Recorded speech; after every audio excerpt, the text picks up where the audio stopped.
আসসালামু আলাইকুম রহমতুল্লাহ। হবে না, এই বাংলাদেশের সাথে ভারতের সম্পর্ক ভালো হওয়ার কোনো সুযোগ নেই। শুক্রবার হইলেই বাইতুল মুকাররমের সামনে যেসব ডায়ালগ, শাহবাগে ইদানিং যেসব ডায়ালগ দেয়, যেসব গালিগালাজ চলে, এতে করে ভারতের সাথে সম্পর্ক ভালো হওয়ার কোনো সুযোগ নেই। আর বাংলাদেশ সরকারও বর্তমান যে সরকার রয়েছে, তারা ওই যে শিকড়ের প্রতি টান সকলের থাকে, শিকড়ের প্রতি একটা ভালোবাসা, আর ঘুরে ফিরে মানুষ শিকড়ের কাছেই যায়, কারণ রস আস্বাদন ওখান থেকেই করতে হবে। আইডিওলজি, আদর্শ থেকে, সেই পূর্বের ভালোবাসা থেকে ফেরত আসা যায় না। যাই হোক, যে কথা বলছিলাম, ভারত রাশিয়া সামরিক চুক্তি করে নিয়েছে। ভারত তার প্রতিবেশী পাকিস্তান ও বাংলাদেশ ছাড়া সবগুলো দেশকে নিয়ে সামরিক মহড়া সাজিয়েছে। ভারত আগামী দিনে আঞ্চলিক পরাশক্তি হতে উঠে পড়ে লেগেছে। আর বাংলাদেশ এখন কি করবে জানেন?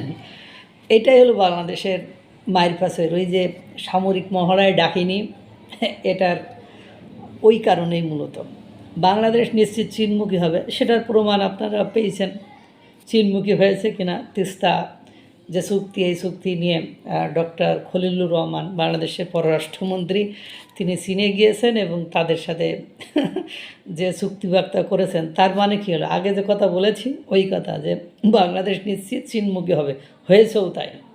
সেক্ষেত্রে বিপদ, তাতে আমেরিকা নাকশ হতে পারে। এখন আমেরিকার সাথে বাংলাদেশের বহু চুক্তি হয়েছে, আপনারা জানেন।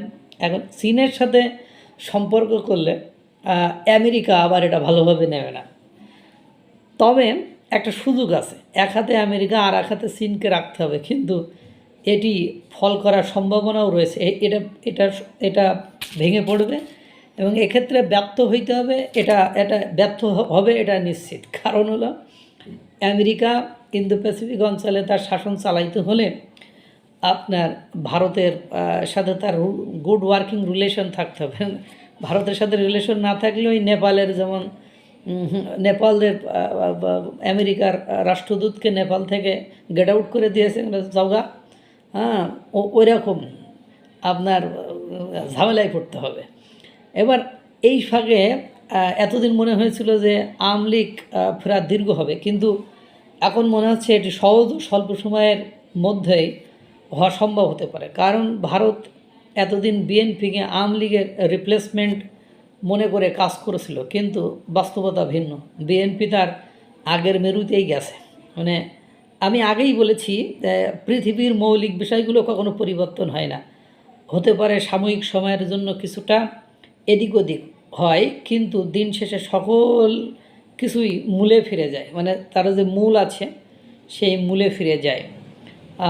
আর আগেও বলেছি, পৃথিবী ওই মানে এই অর্থে ভারত রাশিয়া চিরকাল এক মেরুতে, ভারত এবং রাশিয়া এক মেরুতে, আমেরিকা পাকিস্তান এক মেরুর। আওয়ামী লীগ ভারতের দিকে প্রদক্ষিণ করে, বিএনপি জামাত পাকিস্তান আর চীনের দিকে প্রদক্ষিণ করে।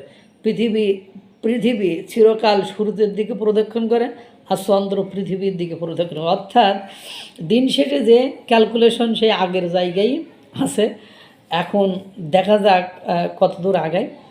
আর আপনারা দেখেছেন, একটু দেখাই আপনাদেরকে, এখানে এই যে মিসাইল টেস্ট যে চালিয়েছিল আপনার ভারত এবং রাশিয়ার, আপনারা জানেন রাশিয়ার আপনার যুদ্ধজাহাজ, যুদ্ধ বিমান, তাদের সামরিক সেনারা ভারতে আসতে পারবে, এই ধরনের চুক্তি হয়েছে।